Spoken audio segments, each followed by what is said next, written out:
Hello viewers, thanks for watching episode 8 of the Platinum Newbie. And in this game I'm again facing a Zerg. Its name is Kane from Team FTN. I have no idea who that is, but it's probably awesome. It's as if the Lather has been hearing my games and my casts where I profess my inability to do the Forge Fast Expand properly, and has been serving me up nothing but Zerg opponents to practice against, which is of course amazing, because at the end of the string I'll hopefully be a Forge Fast Expand master. As you saw in the last game, I pretty much borked it completely. I made 2 cybernetics cores, made the first gateway outside of the wall, and forgot my nexus, and these are basically all the aspects of a Forge Fast Expand, so you can't do it any more wrong than I did last game. This game I'm trying it again, and it is the next game in the ladder after the previous one, but I did do some single player custom game practice games to get the build down a little bit more. So hopefully the build will go better in this game. This is the first probe that's gonna scout again and see what my reaction has to be in the Forge Fast Expand. Does he make a spawning pool, so I may have to abandon the second base, build a cannon in my main, or if he's going macro I can do the same and try to deny his hatchery. So I'm gonna see here, what am I gonna see? I see some probes, I see no spawning pool, and he quickly dispatches my probe. So I've got a good view of his base, not complete, and I'm going to assume he does not have a spawning pool, and proceed with the build as per normal. So here's the forge going down on 14 probes, as I read somewhere on the internet. So far so good. And chronoing out the probes now that the not supply block yet, and let's see what happens further on in the game. So my forge is about to be finished, and what I don't do, I was wondering at this moment, should I send another probe to complete my scouting, see what's up, maybe try and deny his expansion. I chose not to, because it would probably be too late, and the money that I would use blocking expansions or doing any cannon shenanigans that I had been doing in all previous games is much better spent on accelerating the nexus and gateways here. So I'm going forge nexus, and after this I want a pylon and a gateway. I'm keeping on probe production. Yeah, pretty good. About a second delay. Not perfect, but pretty good. So here is the second pylon going down, and at this point I am slightly supply blocked, but I'm spending my money making the defensive cannon, and I'm not quite sure if that pylon should have probably gone down a little bit earlier, but I'm not sure if it's part of the build or not. So here's the gateway going down. The wall is still not quite perfect. Still an exposed pylon here, but it's looking better already. There's no stray gateways here. That's one thing I could do, is like to get the wall placements down to muscle memory, because now I'm just basically inventing it per map. But I reckon this is something that will come with more games played. So second nexus is almost down. It's the 4.5 minute mark. I'm taking my gases, and I'm firmly determined to get a cybernetic score as soon as this gateway finishes, so to not delay warp gate production any more than I should. So this base is almost saturated. I'm not taking the gases right away. That is not on purpose, that's by accident. I wanted to have some gas. So here is another gateway and a pylon. So what I said earlier, this is the first gateway going down, so now I should be making a cybernetic score. Transferring over some probes, making a zealot. So where's that cybernet? There it goes. There's the cybernetic score. It's not quite crystally crisp yet, but it's getting there. There's only a few seconds here and there that the build could be shored up. So this is miles better than last game, in my opinion. So I was quite pleased with that. At least the basics of the Forge Fast Expand build are now present, and now I'm adding on gateways. So I have 3 gateways, 2 bases, and the cybernetic score, from which I can then add technology and determine a game plan from there. To help in determining the game plan, I'm again sending a scouting probe to see what this Zerg opponent of mine has. What's he getting up to? I'm gonna see some mutas, some roachling, something else entirely. Well, he has taken his second base, no surprise there. And let's see if we can scout some tech. So what I'm seeing is 2 evolution chambers and no lair yet. Now it's not a complete picture, but basically I saw these 2 evo chambers and no big tech structures, so I'm thinking of what for Protoss would be gateway units, Obviously the Zergs don't have gateway units, but they have tier 1 units, so I'm gonna say Roachling, possibly Hydra. That's what I'm planning to face now.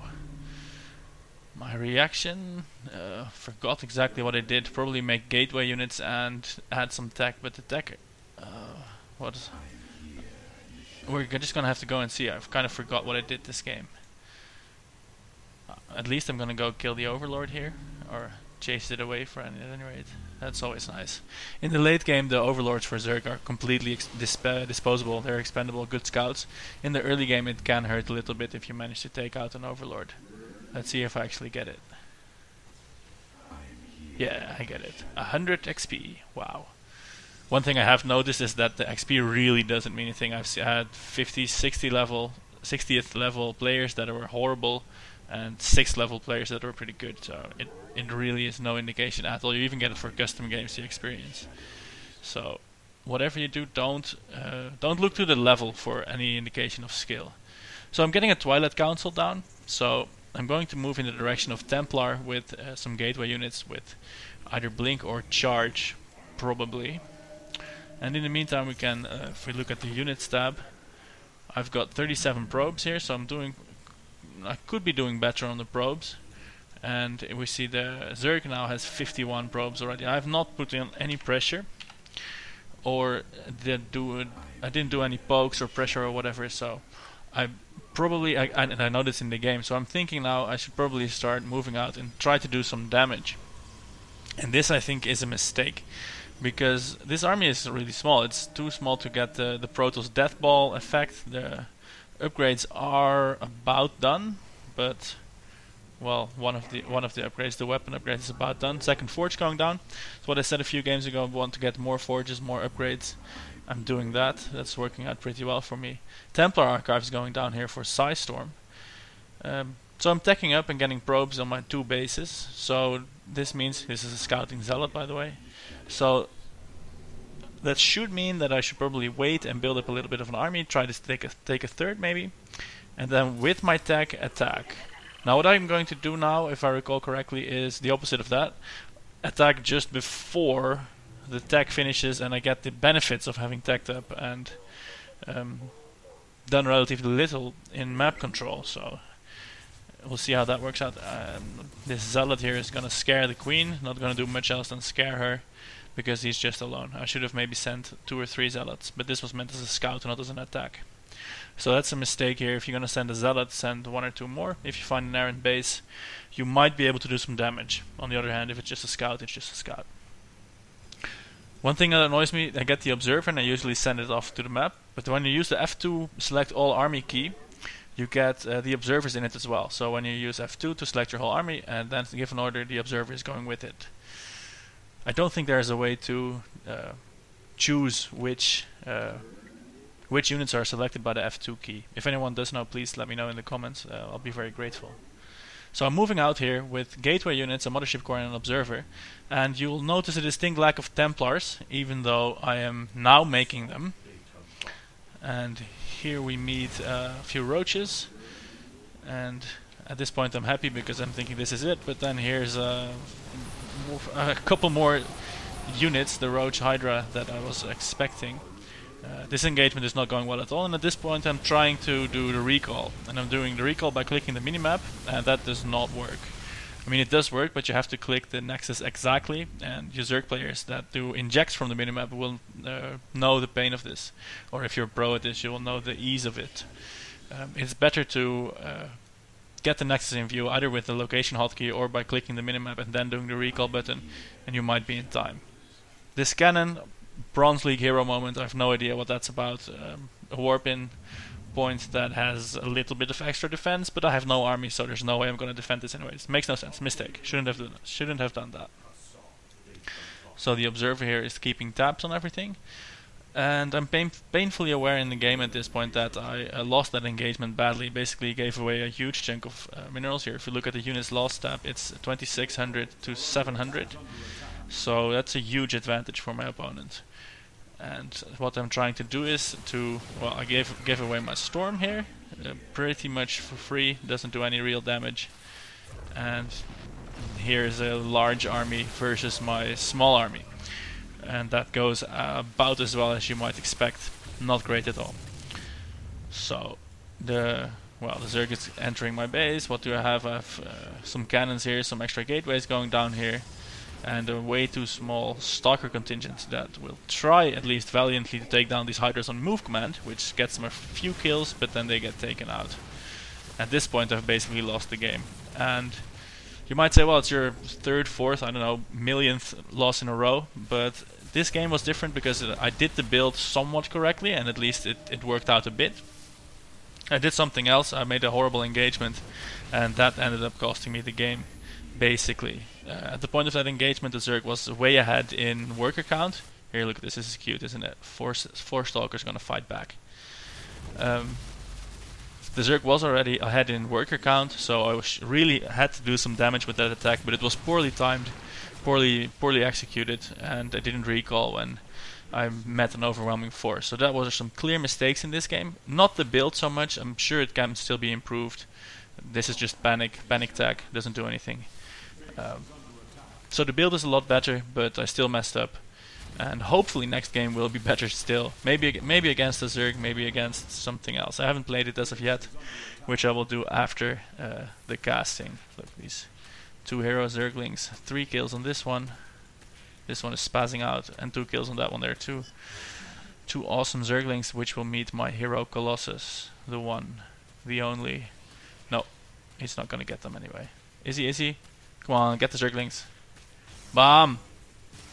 Yes, 2 kills. Is that all he's gonna get? Let's see let's see the life of the Colossus. More Zerglings. This one really hates the Zerglings. Ooh, there's some zealots. They're gonna help out well. 3 cannons. I'm gonna be safe here. Is there a guy in a Colossus, or is it just a robot? Just a robot. So the robot doesn't care about safety. He just wants to kill Zerglings. Making a cybernetic score, because as you may have noticed, this base, which had all the tech in it, is kind of gone. It's missing. There's stickers all over the neighborhood. Missing base. It had the Templar archives. If you've seen it, please return it. But no. The observer dutifully signals the approaching death army before it dies. And the Colossus brother isn't very long lived. So here there's lots of critters in my base, and although I generally go for the never surrender, never give up, fight until the last, this pretty much is the last. So this Colossus that we really knew the story, let's call him Bob. Bob the Colossus is gonna try and help out. Ooh, his lasers go far. 3 kills, go on, 4 kills. Let's see, it's gonna go up to 7, I'm gonna say. 6! Oh, he went up to 6 and then he died. Oh. So, and as I've told you already, I tell my opponent, that's about it. GG. He GG's back, and at least this wasn't so much of a fuck up as the last couple of games, but I'm hoping to win one of these games in the future. Anyway, remember to subscribe if you like it. Thanks for watching anyway, and as you know, at 50 subscribers I'm gonna do a tour of Malta where I live, and at 100 I'm gonna make a video of me spearfishing. So if you like that, click that subscribe button, and I'll see you guys next time. Goodbye!